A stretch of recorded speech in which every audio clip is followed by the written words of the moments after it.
Nueva campaña de promoción turística de otoño para atraer a los viajeros a Castilla y León. Se ha presentado hoy en Madrid. La difusión se hará en medios autonómicos y también nacionales. Buenas tardes. El calendario electoral sigue intacto en Castilla y León. Hace apenas 24 horas conocíamos que la presidenta de Extremadura, también del PP, adelanta los comicios allí por la falta de presupuestos. Pero hoy Mañueco lo ha confirmado. En nuestra comunidad se sigue con el plan inicial. Aunque Alfonso Fernández Mañueco ha defendido el paso que ha dado, María Guardiola ha vuelto a reiterar que en Castilla y León se agotará la legislatura. Las elecciones serán en marzo, se aprueben o no los presupuestos. Nosotros no queremos vincular la aprobación de los presupuestos con el ritmo electoral.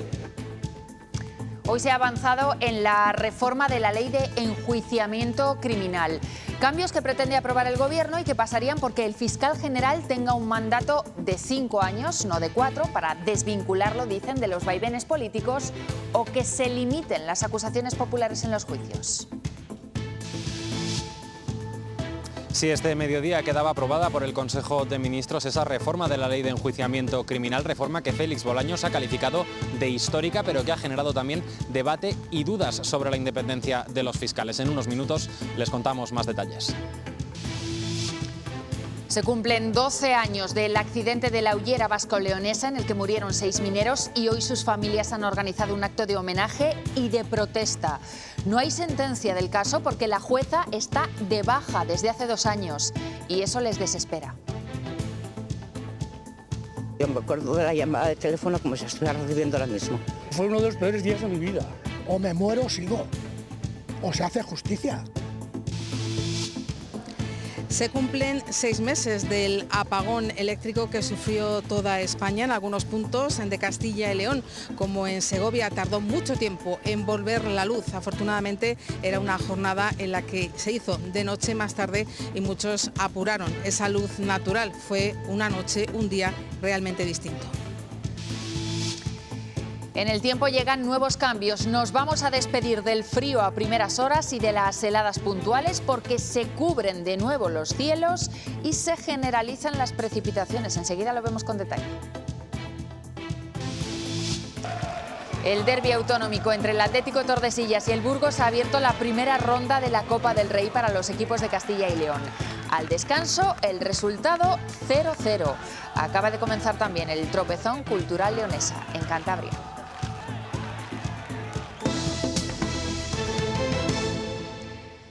Con o sin presupuestos en Castilla y León, las intenciones del presidente de la Junta siguen pasando por agotar la legislatura. Lo ha confirmado hoy mismo Fernández Mañueco. Las dudas surgían hace 24 horas cuando ella, la presidenta de Extremadura, decidía adelantar las elecciones en esa comunidad al no poder sacar adelante sus presupuestos. Pues bien, en el caso de Castilla y León, solo unos comicios generales harían cambiar los planes del Gobierno autonómico. En Castilla y León se mantienen los plazos y por lo tanto las elecciones serán en marzo, así lo ha asegurado Fernández Mañueco, que aunque ha defendido la decisión que ha tomado María Guardiola, también ha reiterado que la situación en nuestra comunidad no es la misma y por lo tanto agotará la legislatura. Solo habrá una excepción si Pedro Sánchez convoca generales. Alfonso Fernández Mañueco defiende el paso dado por la extremeña María Guardiola. Es una mujer valiente, con las ideas claras, lo hace pensando en el interés general de Extremadura. Descarta que haya una situación análoga en Castilla y León, a pesar de que denuncia que hay una pinza entre PSOE y Vox. Nosotros no queremos vincular la aprobación de los presupuestos con el ritmo electoral. En marzo acaba la legislatura, comprometí que íbamos a agotar la legislatura. A esta legislatura le quedan estos pasos en nuestra comunidad. En primer lugar, la tramitación, debate y aprobación o no de los presupuestos en las Cortes antes de que acabe el año. Después, el presidente de la Junta disolverá el Parlamento y convocará las elecciones previsiblemente los días 19 y 20 de enero para que los castellanos y leoneses acudamos a las urnas el 15 de marzo. En Aragón se encuentran en plena negociación presupuestaria y con el presidente Jorge Azcón alejando las elecciones. Creo que las elecciones son la última opción. Yo creo que en Aragón existe la posibilidad de que aprobemos un presupuesto que siga mejorando la vida de los aragoneses. meses. Alberto Núñez Feijóo defiende la coherencia de María Guardiola. La única coherencia política que hay en España es hacer lo que se dice. Y la presidenta de Extremadura ha hecho lo que ha dicho. A la espera de movimientos en Baleares, donde no se plantean un adelanto electoral es en Andalucía, aunque allí el Partido Popular tiene mayoría absoluta. Pues sobre la tramitación de los presupuestos en Castilla y León ha hablado hoy también el portavoz de Vox en las Cortes. David Hierro considera que la pinza, lo que denuncia Mañueco que han hecho entre PSOE y Vox, ellos creen que esa alianza la pueden crear precisamente populares y socialistas. De hecho, pone de ejemplo que la semana pasada el PSOE facilitó que saliera adelante el techo de gasto. El Partido Socialista, con su abstención, facilitaba el techo de gasto de un presupuesto que había sido el presupuesto del tocomocho. Lo que buscan es instalarse en el no hacia Vox para intentar llegar a acuerdos con el Partido Socialista, bien por acción o bien por inacción. Y ya en ámbito nacional, ante la decisión de Junts de romper con el PSOE, hoy el Gobierno ha querido mostrar una cara de tranquilidad y de normalidad. Dicen desde el Ejecutivo que van a seguir como hasta ahora, negociando y dialogando. El Partido Popular critica su postura y pide a Sánchez que convoque elecciones. Nosotros vamos a seguir con la misma tónica con la que llevamos trabajando desde hace ya 2 años. Diálogo y mano tendida, sobre todo porque esa mano tendida y ese diálogo y esas políticas le han sentado bien a nuestro país y, por supuesto, también a Cataluña. El Gobierno no tiene la capacidad hoy de aprobar ninguna iniciativa, porque no tiene los apoyos parlamentarios, nada. Por tanto, un Gobierno que no puede sacar adelante ninguna iniciativa en el Congreso es un Gobierno inútil que debe disolver las Cortes y dar la palabra al conjunto de los españoles.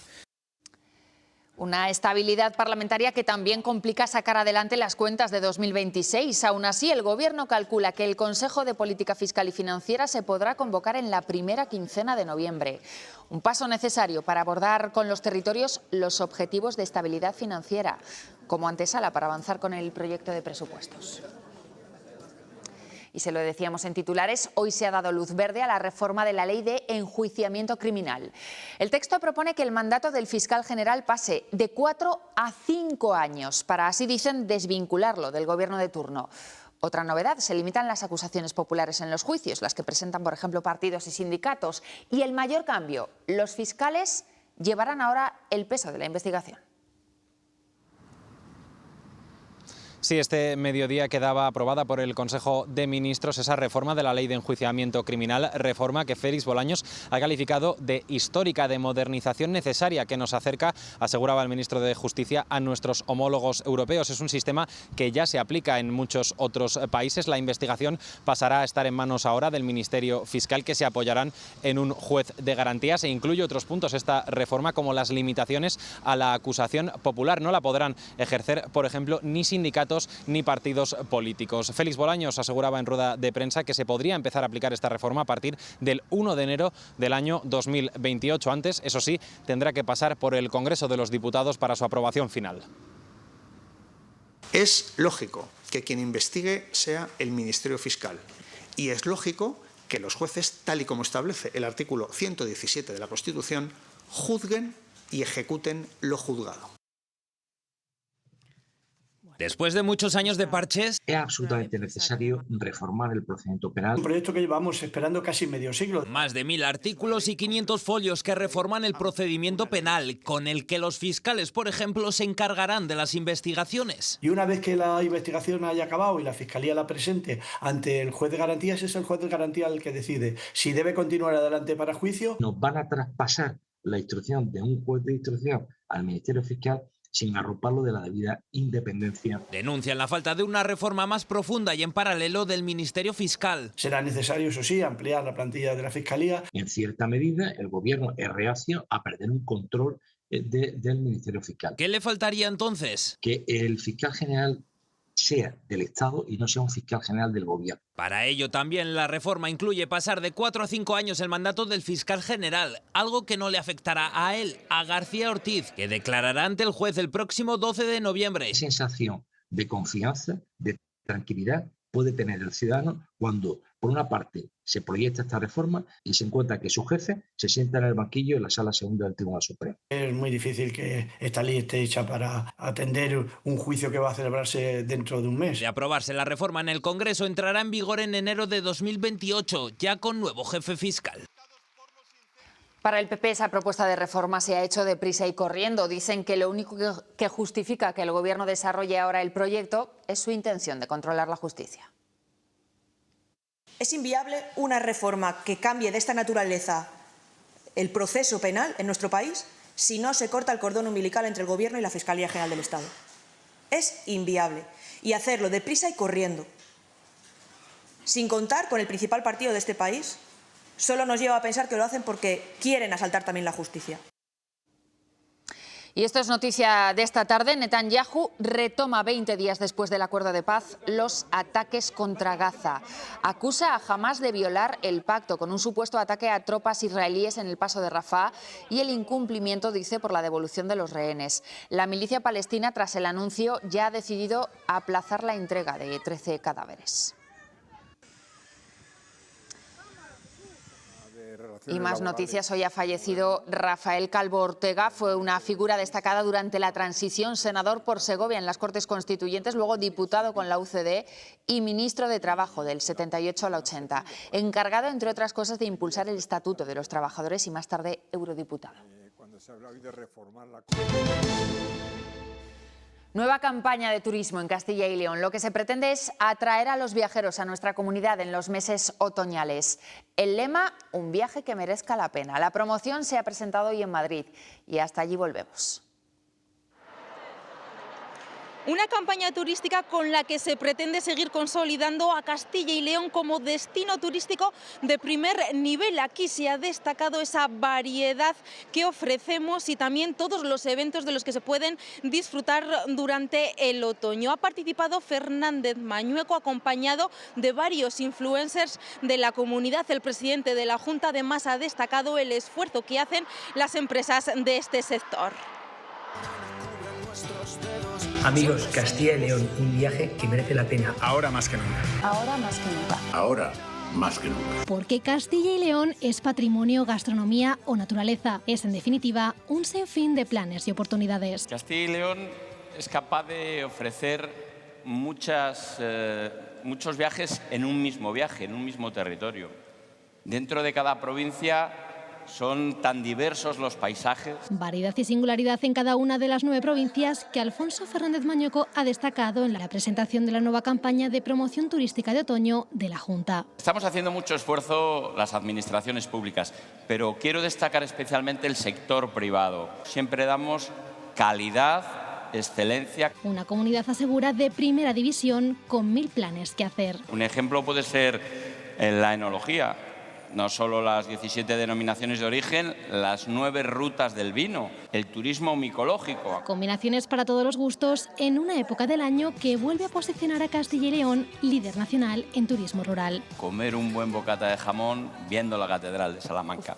Yo creo que esa es la combinación. Porque ahora más que nunca, este viaje merecerá la pena. El escenario, Castilla y León. Se recupera la intensidad en los vuelos de Castilla y León. Es más, hay nuevas rutas disponibles. Desde hoy, por ejemplo, regresa la conexión Valladolid-Barcelona. Pero hay más opciones también desde Villanubla y desde León.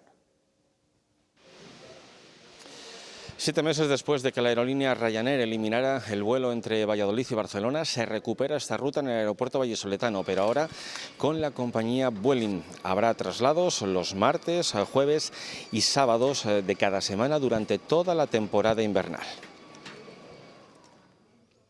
En este aeropuerto de León, durante esta campaña de invierno, uno de los grandes atractivos será el vuelo internacional con Oporto del 23 de enero al 22 de febrero, con salidas del viernes y regreso el domingo para reclamo de los turistas de nieve. Pero además se mantiene en este enclave de la Virgen del Camino, el más transitado de la comunidad el pasado verano, las 5 rutas semanales a Barcelona y también un vuelo los jueves a Mallorca.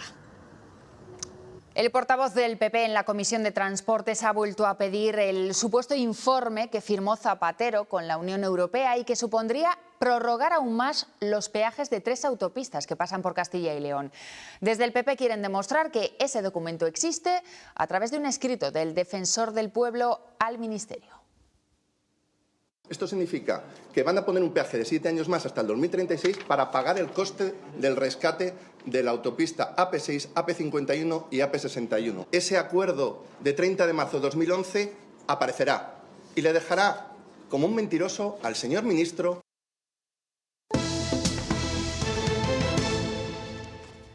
Seis meses después del apagón y seguimos sin saber quién es el responsable. Sí se conoce la causa, una sobretensión en determinados puntos del sur de España, pero nadie asume la culpa.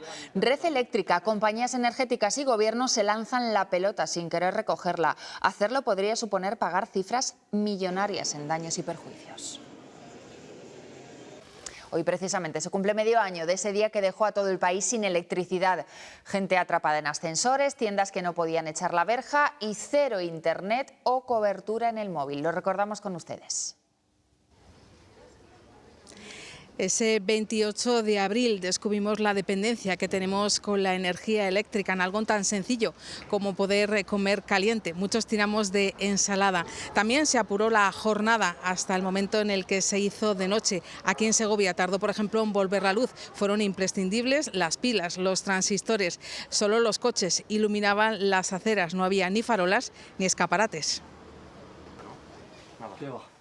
Han pasado 6 meses de esta imagen. Una tienda agotaba existencias de hornillos de gas porque el país se había quedado sin luz. Tenía la pelu llena de mujeres y de chicos y me tocó pues apañarlo como pude y por la tarde tuvimos que cerrar porque como no teníamos luz, pues... Me pilló ahí haciendo unos recados por el barrio y no me afectó mucho tampoco. Estaba en el pueblo casi ni lo noté. Estás un poco aturdido, dices, ¿qué pasa aquí? ¿No? Ni teléfono, ni luz, ni nada de nada. Pasado el desconcierto, algunos recuerdan un buen día. Al final, bueno, pues ese día no se trabajó. Para nosotros como buenos autónomos, vamos, nos vino de perlas. Nada de nada, me pasé el día en la calle. Y yo como después de comer me echo la siesta, pues me eché la siesta. Eso sí, con cambio de menú. La comida porque tenía preparada el día anterior. Si no, pues me ha tocado lo que corresponde, unas latillas y poco más. Tiras de una ensalada, cosas de estas, frías y ya está. Desde entonces, los hay más precavidos. Desde que pasó eso, ya tengo la maletita esa preparada. Muy bien. El kit de resistencia. Mi madre compró una linterna así, que también es radio, como para tener todo y sí que me parece muy útil si vuelve a suceder. Ya saben, para minimizar el impacto de otra situación similar, preparen radio analógica, linterna, pilas, batería externa, velas, conservas, un botiquín y, según el Banco Central Europeo, al menos 70 euros de efectivo por persona. Y hoy se cumplen ya 12 años de uno de los accidentes más graves en la historia de la minería española, el de la Hullera Vasco-Leonesa, donde murieron 6 trabajadores. Sus familias han manifestado hoy porque siguen sin sentencia. La jueza del caso está de baja y todo se ha paralizado. Ellos indignados. En el 12º aniversario del accidente y con el himno de Santa Bárbara Bendita siempre de fondo, un centenar de personas, familiares y compañeros de los mineros fallecidos en 2013 han pedido que no se olvide a estos trabajadores. Han recorrido con esta marcha distintas instituciones con salida en la Plaza de la Catedral para parar frente a la Diputación Provincial, los juzgados de León y también la delegación de la Junta en Castilla y León. Piden una sentencia 2 años y medio después de acabarse el proceso judicial y también que nunca se olvide este accidente. Que está de baja la señora jueza y entonces no se puede hacer nada. Está de baja y es la respuesta que dan. Está de baja, bueno, digo yo, y si se muere, o sea, ya no, esto se queda ahí parado ya para siempre, ¿no? O me muero o sigo. O se hace justicia. Al principio teníamos algo de esperanza, yo tenía algo de esperanza, pero cuando fue pasando el tiempo y vas viendo cómo van las cosas, pues ya crees que no va a haber nada. El 28 de octubre de 2013 la tierra rugió en las entrañas del Pozo Emilio del Valle, en la Hullera vasco-leonesa. Antonio Blanco, Carlos Pérez, Roberto Álvarez, Orlando González, José Luis Arias y Manuel Moure descendieron, como tantas otras veces, a casi 700 metros de profundidad. No sabían que el Grisú los esperaba aquella vez. Tenían entre 35 y 42 años, tenían familias, ilusiones, vidas enteras suspendidas entre el trabajo y el riesgo. Que sabíamos que podía pasar, pasó. El gas se extendió como una sombra rápida y silenciosa, y en cuestión de minutos todo cambió. Fue uno de los peores accidentes mineros de la historia reciente de España. 6 vidas truncadas, 8 heridas y un eco que aún resuena bajo tierra. 12 años después, la herida sigue abierta. El juicio, celebrado casi una década después, quedó visto para sentencia en marzo de 2023. Pero la sentencia no llega porque la jueza está de baja y no ha sido sustituida. El silencio judicial pesa como una losa sobre quienes cada octubre reviven aquel día. Mis hijas se quedaron sin su padre. A las puertas del juzgado, donde llegaron a sentarse hasta 16 acusados por 6 delitos de homicidio imprudente y 8 de lesiones, las familias levantan una pancarta sencilla: justicia y reparación. Nadie sale a escucharlas. Y mientras el tiempo pasa, el polvo del pozo sigue cubriéndolo todo. Las galerías hundidas y la memoria y la dignidad de 6 hombres que merecen algo más que silencio. Ya hay veredicto en el caso del hombre que asesinó a su madre en León en la Nochebuena de 2022. El jurado ha decidido por unanimidad que el acusado es culpable de matarla con 30 puñaladas. Entiende que era plenamente consciente de lo que hacía y que lo hizo además con ensañamiento y con alevosía. Y otro jurado ha determinado que las 2 personas acusadas del asesinato del portugués que apareció muerto en el lago de Sanabria en 2019 son culpables. Sin embargo, en su veredicto también consideran que la persona acusada de ser cómplice es inocente. Ahora la Audiencia Provincial en su sentencia decidirá la pena para los 2 culpables, que estará comprendida entre los 15 y los 25 años de cárcel. Lo importante eran las 2 personas que asesinaron, en este caso, al padre de mi clienta, y eso yo creo que es valorable. Yo creo que se ha hecho justicia, creo que el tribunal ha sido muy justo, ha valorado. Habéis visto que ha sopesado todos los medios de prueba. El jurado ha tenido un éxito total en su valoración, porque creo que ha sido un jurado muy difícil, ya os lo he dicho, y muy complicado en la instrucción, y creo que lo han hecho súper bien. Detenido esta tarde en Ágreda, en Soria, un hombre después de que fuera hallado el cadáver de su padre, según algunas fuentes, en avanzado estado de descomposición. Vecinos de la vivienda, de hecho, que compartían ambos, habrían alertado del mal olor. El detenido tendría 46 años. De momento se desconocen las causas del fallecimiento del anciano, aunque los vecinos de la localidad han destacado que desde hace días no se le veía pasear. Y se ha reactivado la búsqueda de una mujer y de su hija de 13 meses que desaparecieron en el año 87. Fue en Matadeón de los Oteros, en León. En el fondo de esta balsa, cercana a Ribadesella, han aparecido los restos de 2 vehículos y la policía cree que en su interior podrían estar los cuerpos. La investigación siempre sospechó del marido de la mujer de origen portugués, pero quedó en libertad por falta de pruebas. Todo esto en el año 87. Huelga de estudiantes en toda España, que también se ha seguido hoy en Castilla y León. El objetivo era visibilizar el creciente problema del acoso escolar y han pedido medidas más contundentes contra los agresores, para que no pase lo que hemos visto hace semanas en Sevilla, con el suicidio de una niña a la que hacían bullying. El caso de Sandra Peña, la niña que se quitó la vida después de haber sido víctima de acoso escolar, ha agitado las conciencias ciudadanas y también de los propios jóvenes que hoy han salido a la calle para manifestarse, para hacer llegar su solidaridad a la familia de esta joven y, por otro lado, para pedir que las medidas que se tomen en los colegios e institutos sean verdaderamente eficaces, que haya protocolos que funcionen. Piden también que haya más inversión para poder contar en los colegios e institutos con educadores y psicólogos que puedan atender a los jóvenes con problemas de salud mental. En mi instituto yo tengo la suerte de que haya 2 orientadores, pero en otros no hay ninguno. Yo fui víctima de bullying durante bastantes años, no me apoyaron, yo explicaba las situaciones que yo estaba viviendo en esos momentos, por ejemplo, y decían cosas de niños, tú no hagas caso. Los padres también de los agresores también tengan que hablar con los niños para que paren. Y no dejamos las aulas porque hoy hemos conocido un estudio que se ha hecho en centros públicos y privados de España y que desvela los factores que más afectan a la salud mental de alumnos y de profesorado. En el caso de los chavales, la raíz está en los problemas que tienen en casa y también en las redes sociales. Para los maestros, su bienestar mental se altera por culpa del estrés, la falta de motivación y también la irritabilidad. Hablar de ansiedad se ha convertido en algo cotidiano en todos los ámbitos, también en el educativo. 9 de cada 10 docentes aseguran que es el principal problema en las aulas. Porque los niños se sienten muy machacados. El desgaste emocional de los profesores es a veces uno de los factores de riesgo. Si tú estás mal, si tú tienes un verdadero desequilibrio, si tú transmites ideas paranoicas, si tú...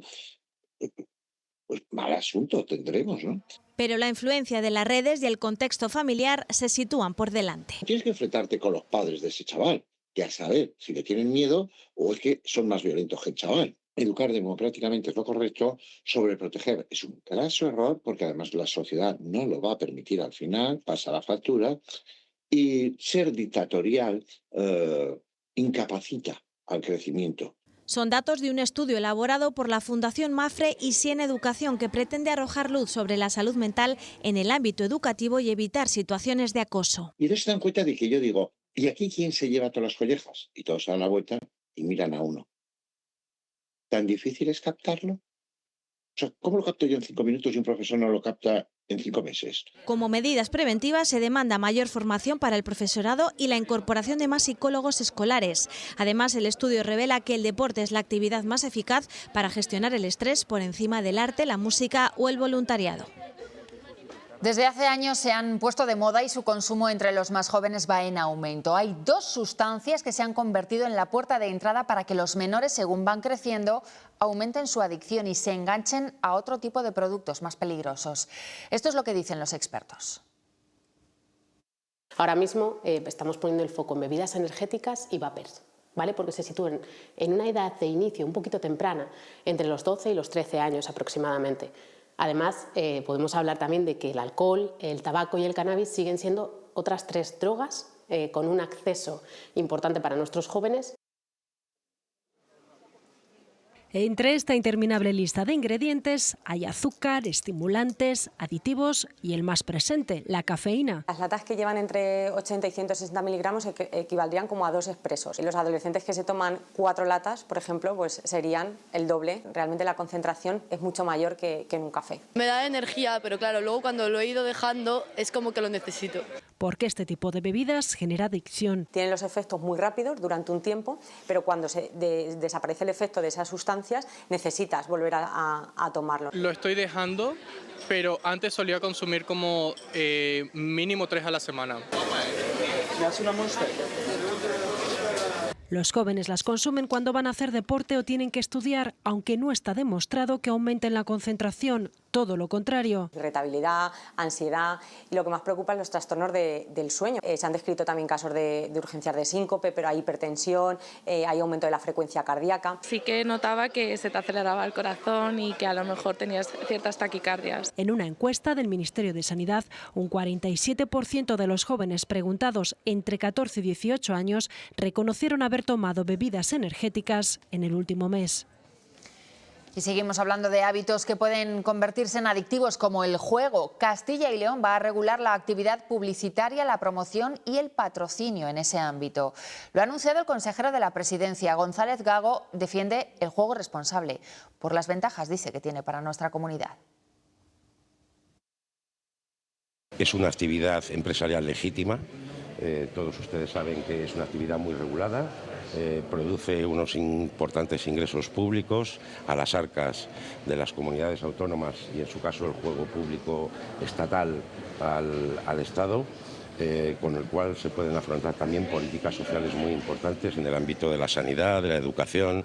Estamos todos de acuerdo en que lo mejor es tener un juego regulado. En el Hospital de Burgos comienzan hoy los tratamientos a la niña evacuada desde Gaza, que llegó ayer a Castilla y León. El consejero de Sanidad ha expresado su confianza en este centro, idóneo para las patologías que presenta la pequeña, incluida la especialidad de cirugía plástica. La paciente está en el hospital de Burgos, está siendo sometida, por supuesto, a evaluación por diferentes especialistas, porque aparte de los problemas que la traen a Burgos, queremos darle una atención integral y a tener un estado de salud, o sea, ponerla en el mejor estado de salud posible. En Unicaja te ayudamos a destapar el potencial de base que llevas dentro. Unicaja. Te atreves y la vida se abre. Para llegar aquí, a este cierre en la bolsa, han tenido que pasar 18 años. El IBEX 35 ha alcanzado los niveles previos a la gran recesión financiera. Porque rozar los 16.000 puntos no lo veíamos desde noviembre de 2007, en los tiempos de la burbuja, de las grúas por todos los rincones y de bancos como el Banesto o el Popular, que hoy son historia. Ayer, gracias especialmente a los datos de la banca y a la coyuntura internacional, el IBEX logró esa cifra, récord histórico, que este martes por poco se ha superado. Es verdad que es un desempeño muy notable, pero hay que ponerlo en el contexto de que es un resultado que ya han conseguido otras grandes economías. Y así, de primeras, que la bolsa esté a este nivel, significa que quienes hayan invertido en el IBEX están ganando mucho dinero. Y aunque en principio nadie tenemos la bola de cristal, salvo giros inesperados, no parece que vaya a haber cambios bruscos. Siempre que un índice sea positivo es favorable para el conjunto de la economía en tanto en cuanto otros inversores internacionales deciden incrementar sus inversiones en España. Y a más inversión, por un lado más creación de empleo y por otro más recaudación de impuestos y mejores servicios públicos, en teoría al menos. Quizá en la economía real pues no hemos visto todavía ese traslado. Precisamente lo que la gente espera para su bolsillo. Hay preocupación en los municipios más afectados por los incendios de este verano. Las lluvias están arrastrando las cenizas a los ríos y eso enturbia las aguas. Ya han comenzado los trabajos para retirar el lodo de esos cauces. Lo hemos visto en El Bierzo. La Junta de Castilla y León comienza los trabajos de retirada del lodo acumulado a causa de la ceniza de los incendios en el cauce del río Meruelo a su paso por Molina Seca. Se espera que estos trabajos finalicen a lo largo de esta semana y ahora la preocupación se centraría en la posible intensidad de las lluvias del invierno que podrían desbordar el cauce. Esa actuación, esa inversión se está realizando de oficio por parte de la Junta de Castilla y León a través de la empresa pública Somacil y se visitaron absolutamente todas las captaciones y todas las infraestructuras de agua, también de depuración, que podían estar afectadas por este problema y se ha estado trabajando en su implementación. A partir de esta próxima madrugada comienzan a subir las temperaturas mínimas, pero eso sí, vuelve la lluvia a buena parte de nuestra región. Empezamos por esos termómetros, por las mínimas que empezarán a subir, como les decía. Esta próxima madrugada tendremos ya 11 grados en Segovia, todavía ambiente un poquito más fresco en la capital leonesa. Durante toda la semana van a estar entre los 5 y los 8 grados, pero ya lejos de esas heladas que teníamos durante los 2 primeros días de esta semana, y mínimas que en Segovia bajarán un poquito hasta los 5 el viernes, pero que de cara al fin de semana volverían a subir por encima de los 10 grados. Y en cuanto a las precipitaciones, esa borrasca que nos va a pasar durante esta próxima noche, dejándonos precipitaciones bastante abundantes, sobre todo en la parte más occidental y suroccidental de Castilla y León, y de cara al fin de semana con esa profunda borrasca en las Islas Británicas y ese frente frío que dejará precipitaciones en buena parte de la península ibérica. Eso nos incluye lógicamente a nosotros en Castilla y León, pero sobre todo en el cuadrante más noroccidental. De hecho, si miramos el mapa de precipitaciones acumuladas de aquí hasta el sábado por la noche, la madrugada con el domingo, vemos cantidades que pueden estar entre los 50 y 60 litros por metro cuadrado en todo el sur de Ávila y de Salamanca. Incluso puntualmente se podrían superar los 100 litros por metro cuadrado en zonas muy concretas del oeste de Zamora, de Sanabria. Y ya lo ven que hacia la mitad más oriental de Castilla y León esas precipitaciones serán claramente más débiles.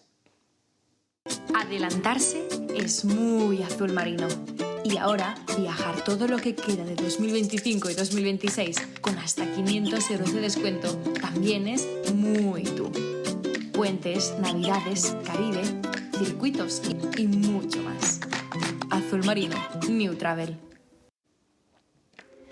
En León, una exposición recoge obras que rinden culto al Panteón Real de la Colegiata de San Isidoro, conocido como la Capilla Sixtina del Románico.